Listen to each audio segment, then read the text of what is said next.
ప్రారంభానికి ఆంధ్రప్రదేశ్ శాఖ మరియు పంచాయతీరాజ్ శాఖ మంత్రులు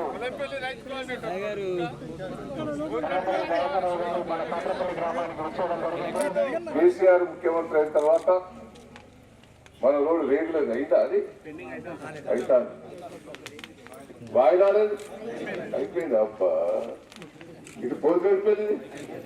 అయితే నేను అప్పుడు చెప్తా అంటే నవ్వేది, ఈ రోడ్డు వేయిస్తాడా? వేయిస్తాది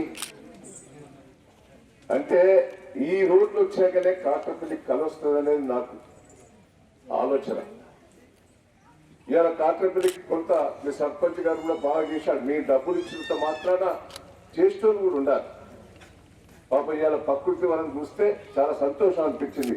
జిల్లాలోనే నెంబర్ 1 గా చేశాడు మీ సర్పంచ్ గారు, ఉప సర్పంచ్ వార్డు మెంబర్. ఆఫీస్ కూడా మంచి కట్టారు రైతు కోఆర్డినేటర్స్. ఈ గ్రామంలో ఇంకా వసతులు కూడా చేస్తున్నాం. కేసీఆర్ గారు నెలకు డబ్బులు ఇస్తాడు. కేంద్రం ఎంత ఇస్తుందో రాష్ట్రం కూడా అన్ని డబ్బులు ఫస్ట్ టైం ఇస్తున్నది.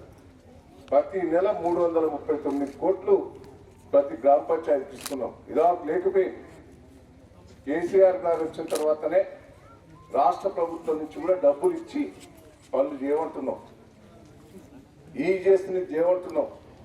ఇప్పుడు కూడా నాకు చూసిన తర్వాత దీన్ని ఓపెన్ జిమ్స్ యువకులు ఇట్లా ఎక్సర్సైజ్ చేసేందుకు చేస్తారు. అదే ఓపెన్ జిమ్స్ కూడా పెట్టి మంచిగా మార్నింగ్ ఈవినింగ్ పూట వాకింగ్ చేసి ఎక్సర్సైజ్ చేసేందుకు కూడా తయారు చేయమంటున్నాం.